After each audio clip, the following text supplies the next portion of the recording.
दोस्तों, आज बात करना चाहती हूँ कुछ उन सवालों पे जो जब से मैं छोटी सी थी मैंने खुद अपने आसपास अपने परिवार में देखे और उसका निवारण भी देखा कि कैसे पहले बीमारियाँ अपना पैर फैला लेती थी। जैसे पोलियो जैसी बीमारी, मेरे बड़े भाई मौसी के लड़के, उन्हें अचानक पोलियो हो गया था और जब वो जवान हुए तो एक बड़ी टीस थी उनके अंदर कि मेरा पैर क्यों नहीं ठीक हो सकता। बहुत प्रयासों के बाद भी वो ठीक नहीं हुए। बच्चे उन्हें जब भी लंगड़ा या ऐसा कोई शब्द बोल देते वो उसे बहुत पिंच होता था। ऐसे ही मेरी माँ का मैंने देखा, बहुत सुंदर थी लेकिन उनके चेहरे पे खड्डे खड्डे टाइप के थे।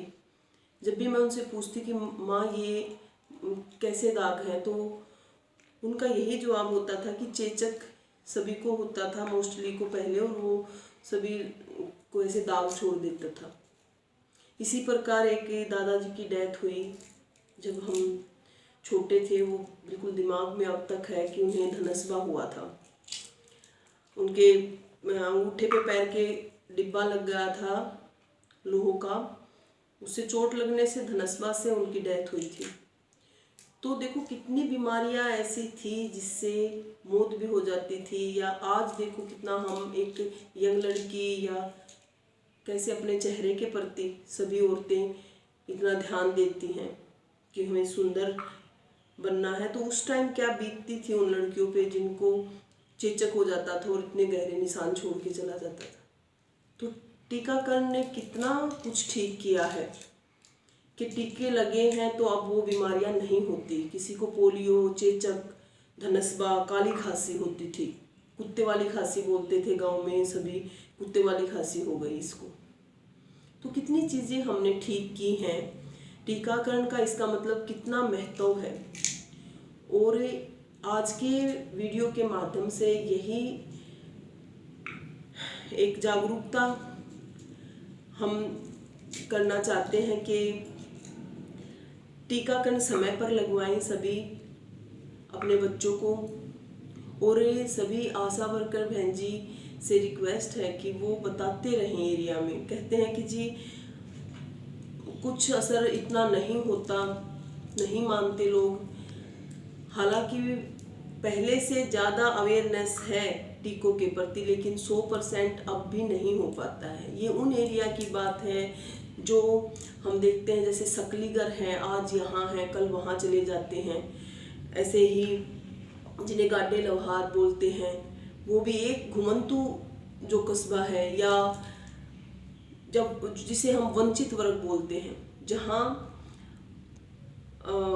हमारी पहुँच नहीं बन पाती, उन्हें कैच करना, उनको समझाना और उनका टीकाकरण पूरा करवाना, जिस वजह से किसी की भी ऐसा नुकसान ना हो कि बाद में बड़ी बीमारी के रूप में उनको बहुत सारा पैसा भी लगाना पड़े और किसी बच्चे की जिंदगी ऐसी हो जाए जिसका उसको पूरी जिंदगी मलाल रहे। तो ये जागरूकता आपने फैलाई, इतना प्रयास किया गवर्नमेंट ने और सभी ने मिलके।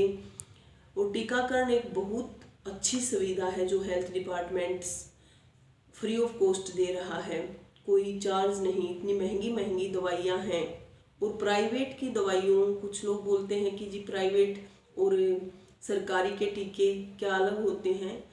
जो दवाइयाँ जिन गंभीर बीमारियों का इलाज के लिए, रोकथाम के लिए टीकाकरण सरकारी संस्थाओं पे होता है, वही सेम दवाइयाँ प्राइवेट में होती है। तो उसमें कोई ऐसा अंतर नहीं होता।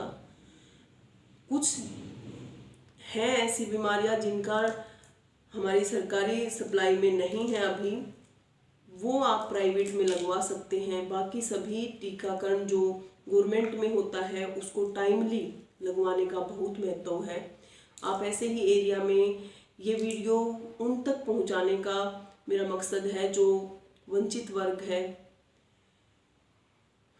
वो अपने बच्चों को समय पर जरूर टीकाकरण लगवाए, उनको हम समझा पाएँ कि बहुत ज़रूरी है हमें इस गरीबी से उबरने के लिए कि बच्चे बीमार ना हों, उसकी रोकथाम के लिए हम समय पर टीके लगवाएं। तो आज की इस वीडियो के लिए यही कि बहुत महत्व रखता है हमारा समझाना, अवेयर होना और समय पर टीके लगवाना। जो ऐसी घातक बीमारियां पहले थी उनको बिल्कुल ख़त्म कर दिया एक तरह से। तो अब जो ये बीमारियां, जैसे पेंटा का ही टीका है 5 बीमारियों से बचाता है। सारे ही टीके अपना महत्व रखते हैं, टाइमली टीके लगवाएं और सबको समझाते रहें। तो धन्यवाद।